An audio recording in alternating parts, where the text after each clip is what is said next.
Thank you so much, Sarah. It is a real pleasure to be here, and just like to thank everyone for tuning in today. I'm a geoscientist and work in community and Indigenous relations in the mining sector. Today, I'm speaking to you from the beautiful territories of the Coast Salish peoples, which is the unceded territories of the Musqueam, the Squamish, and the Tsleil-Waututh nations. Today, we also know it as Vancouver, BC, in Canada. So sourcing responsible raw materials, I think, really starts at the mineral exploration level, because to find them, to mine these metals, you need to find them. And if you're lucky, you'll find a discovery of economic significance. Across Canada, explorers are increasingly finding themselves being asked to actively engage with Indigenous communities. The Truth and Reconciliation Commission of Canada calls upon the corporate sector to act and adopt the principles of UNDRIP. And as well, here in British Columbia in 2018, an act was actually passed recognizing the Declaration of the Rights of Indigenous Peoples. But everyone says mineral explorers run on venture capital, so they're not typically designed to have the capacity for ongoing and long-term engagement. But I think the time is here. This probably needs to change. Major mining companies, institutional investors are looking at the relationships established with local communities, part of their investment decision. So exploration companies need to budget the time and expense of developing these relationships, and it adds value to the projects. And after all, I'm sure we all know many examples where it was acceptable to explore for a mine, but it was actually not acceptable to actually open the mine. So the earlier we can de-risk these projects and engage with communities, I think the better for the entire sector. So what am I going to talk about today? Well, today I'm going to talk about why these relationships are important, some key principles of Indigenous relations, fostering positive relations, and touch on the first agreements that companies should sign with Indigenous communities. Positive relations are important from the very start. Engagement can strengthen the technical components of a project by incorporating traditional knowledge. Investors and the market can increase confidence in your exploration company. And Indigenous people can be the most powerful ally to a project, or as you'll see in these next photos, the biggest detriment to a mining project. And so why do these relationships often start so negatively? It comes down to history. There's been a lot of past injustices through negative government policies, treaties, administration. There's a long history of bad deals. And there's an external trust factor. Government and businesses come from outside the community. And what I found in the community perceptions of some of the first meetings is that a corporation often looks a lot like the same as government, and government does not have a necessarily positive legacy of interacting with Indigenous communities. And there may be a negative legacy left behind mining specifically in the territory. In Canada, the residential school system tried to eradicate Indigenous cultures. There's unfair treaties, even where treaties are settled. There's limited land ownership and access to capital historically. Even the right to vote in North America didn't come into Canada for Indigenous peoples until 1960 and 1965 in the United States. We see 10 principles for positive Indigenous relations, and they fall into 4 categories: recognizing rights and title, respecting Indigenous peoples, committing to sustainability, sharing a common commitment and respect for the land and resources, and supporting Indigenous peoples' economic development. Recognizing rights and title. Many areas treaties are not settled, and governments have a duty to consult and accommodate. I encourage corporations to engage early with the community and get involved. It's important to recognize that there's shared and overlapping territories in many places. Historically, use of the land was often by more than one nation, and so your project may impact more than one community. And finally, consider the entire area your project may impact and the future project.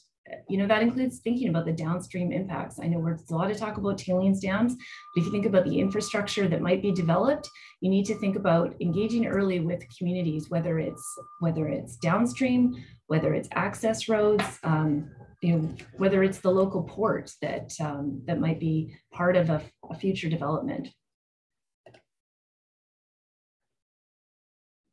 Respecting diversity is very important. A lot of Indigenous cultures are very different from each other. In fact, in British Columbia, there's 198 distinct First Nations.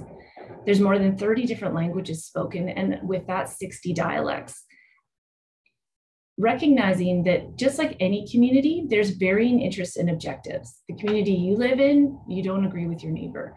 So you cannot, you need to make sure that you respect that there are these diverse points of view and accommodate for them. And additionally, respect internal affairs and don't get involved in local politics by playing favorites or isolating critics of your project. In supporting Indigenous people's economic development, it's important to look where you can to support aspirations to secure economic development, to enhance capacity for training and employment, creating opportunities for procurement, and looking for opportunities to develop equity partnerships. There's many great examples of companies that are looking at aligning values through issuing stock options or warrants, looking at their procurement policies so that there is an Indigenous component in the bidding, and enhancing capacity for training and employment from the very early stages. And so how do you foster these positive relations?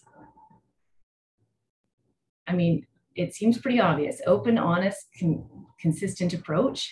And it's about communication. Most explorers have limited capacity and few employees. So don't create unrealistic expectations. When you're walking in and you're looking at your first initial exploration plan, you need to be clear that this is not a mine development, that a lot of jobs aren't coming, that there's not going to be a lot of investment in the short term. And the commitments that you do make sure that they're ones that you can live up to. Where I've also seen a lot of success is where companies create space for Indigenous input. So incorporating traditional knowledge. This may look like adjusting your exploration plans around wildlife calving season or harvesting or hunting. Perhaps you adjust your access to avoid a sacred site. And the more you learn early, the better you can plan for a project that may actually be developed. Take the time to learn about the community. I can't stress this enough. Communities are unique, they have different priorities, and don't make assumptions based on other areas in the world that you've worked. So it's really important to check your internal biases. There's a lot of opportunity to look at what local labor forces exist, history of other resource projects, and finding about the community priorities. What you think may be a priority may turn out not to be one. I've seen this, it's very common. First impressions are very critical. You never get that second chance to get a project on the right foot. And it's an opportunity for a new owner. If you're coming in and you've just optioned a project or you're taking over, it's an opportunity to come in with a fresh face. And so some basic advice is listen and leave space for silence. Don't fill all that space and leave space for the community to speak to you, and respect the cultural differences that may exist. An important thing for explorers to know too is that while, say, copper prices are hot right now, your project's generally not a priority for a nation that takes a generational approach to land stewardship. So don't rush, don't pressure communities, leave the time for space and communication. Now, in the past, agreements were left for the mining company and the company with revenue after all, because the company with revenue has the ability to form these agreements, create these incredible monitoring programs, look at training and employment. And so where does that leave mineral explorers? I mean, it's tough, it's very tough, but explorers have an opportunity to build community capacity and support for a project that, I would argue it will increase the value of the project. And so what I want to leave you with today is the first stage of agreements, because I think that's the one that's maybe the most misunderstood and maybe the least developed. I think everyone's familiar with developing participation agreements, impact benefit agreements, but it's this first one, communications and engagement agreements. So agreements come by many different names: communications, engagement, protocol agreements. They're suitable for early stage exploration. Some key components that you want to see in these agreements would be recognition of Indigenous rights, titles, and interests, respect of each other's parties' values and interests, and the communications protocols, which is who's going to be communicating, how are they going to be communicating, and when. So it's best to have some time set aside, at least twice a year during planning, and then after a program ends, provide an opportunity for community meetings. It's a great way to build capacity, at the start of a project, so that when later you're trying to communicate technical information, you've started to build a trust factor. So I hear these questions earlier in this session of, how do you communicate this highly complex tailings information? Well, it starts with communications at the start. You build a trust, you build a relationship, and you build capacity in the community that starts to understand the whole cycle of mine development. These agreements should include a review of exploration activities and information sharing. And often this information is very confidential. Communities often have sacred sites that they don't want the public to know about. And so there's got to be a real trust and respect. And sometimes it takes a while to learn about why a community wants you to avoid a certain area. So again, it's a good thing not to make assumptions. Making sure that you've got time or money set aside for cultural or environmental studies, which might be archaeological studies or wildlife or water, finding out about what's important to the community. They can be quite simple. They can be, a cultural study might be an understanding of where medicinal plants might be growing during a certain season that you want to, you want to locate a drill pad in another area. It doesn't have to be like early studies towards an environmental assessment process. They could be quite simple. Having a cultural or archaeological chance find procedure is very important, and making sure that your staff is trained on it and that the community understands that as well. It's good to have a commitment to that you will enter into further negotiations if your project develops, and that's a comfort level for the community. Communities will feel more comfortable understanding that you're not just, you're flashing in, flashing out, and that if a mine develops, that they'll be left out of the picture. So it doesn't, explorers often are not the developers, but if there can be a clause in the agreement that there's a commitment and that this will be pushed forward to future owners as well. And then finally, capacity funding. And this is the part where you really, juniors need to budget for it. And the way I like to think about it is, what's the cost the leadership and community incurs that wouldn't be spent if your project didn't exist? And so that's, the base amount for capacity funding, as well as funding of possible technical studies or cultural studies that might need to occur. And so finally, time, trust, and respect equals increased synergy. I think early stage explorers can take specific action at the start of the exploration and mining cycle that will have a meaningful impact when it comes to sourcing responsible metals. And I would encourage investors and mining companies to be looking to value these types of agreements and efforts spent by junior companies. Thanks very much, Sarah. Really appreciate being here. Brilliant. Thank you so much, Sarah. That's absolutely fantastic. Ladies and gentlemen, please put your hands together for the wonderful Sarah Webber. Round of applause. Brilliant. Thank you for that. I have to say, I had no idea there were so many distinct First Nation groups in British Columbia just as an entity. That's amazing. So there's so much that I'm learning every day at the moment, but that was brilliant. Thank you for that. And also as well, going across into the trust and respect. So I posted a link to one of the talks from earlier in the week, which was one of the early session talks. So some of you may have missed it, from Rowan Thorne, who talked about his experience being an exploration geologist in Liberia. And as the geologist, actually, how much time you really spend with the community members, building that relationship right at the beginning of the project. So that's well worth listening to his story. And of course, there are many other similar talks that we can signpost that we've already heard through the week. But Sarah, a question for you. If you're the first group, for example, first exploration team into a community, there's an element of, well, you're never starting with a blank sheet of paper, because of course everybody has memories.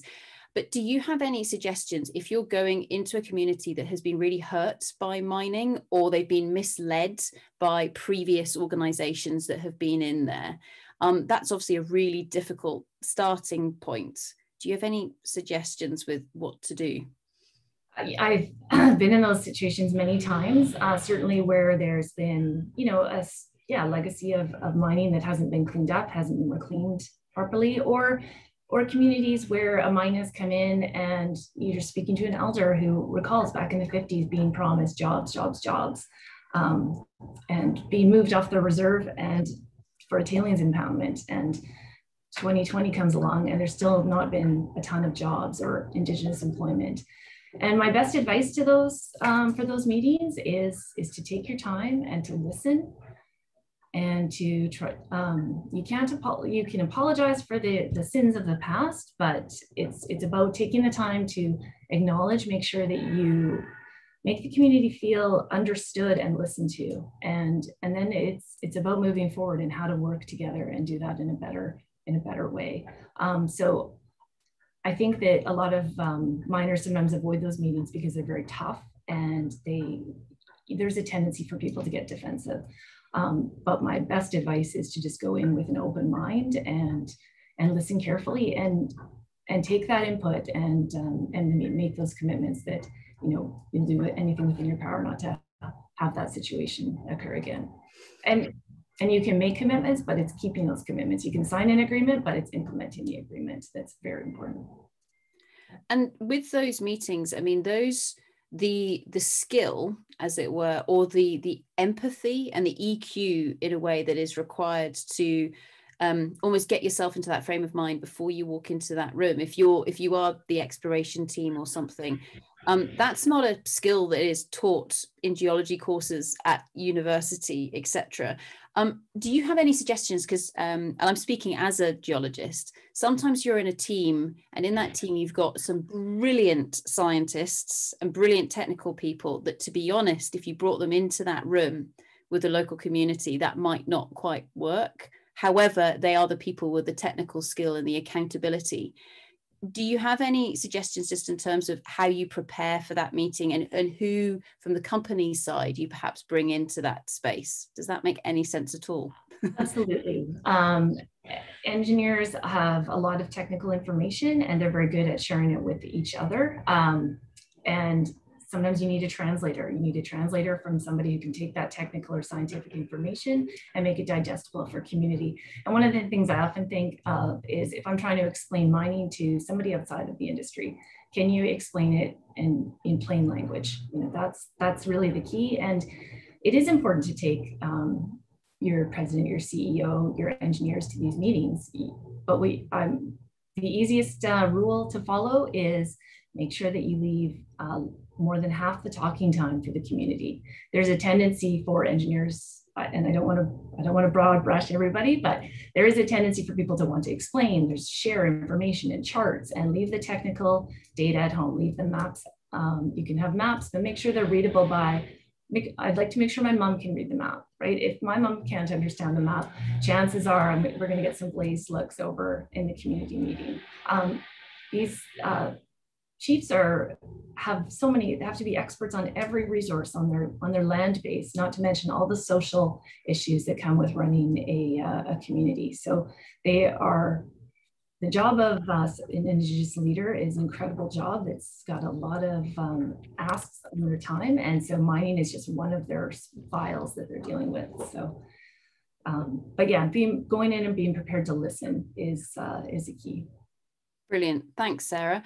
And final question that's come in from John, and he asks, do you think the Canadian and BC governments are doing enough and an adequate effort with regards to this consultation? And he then goes on to ask what improvements you would suggest, but I'll stick with the first half of the question and let you address the rest in the Q&A.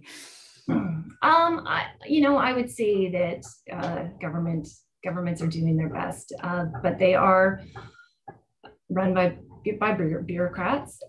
So are they doing an adequate job? The communities I speak with would absolutely say no, they're not doing an adequate job. There's decades of injustice that needs to be unwound, and there's more that can be done.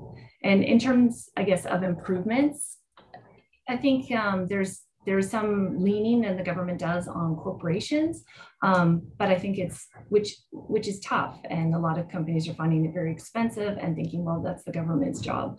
But at the end of the day, if you really want to move a project forward, you need Indigenous support, and you're probably going to be better at it than letting the government do that job for you. Brilliant. Thank you very much for that, Sarah. So, ladies and gentlemen, please put your hands together once more for the fantastic Sarah Webber. Round of applause. Brilliant.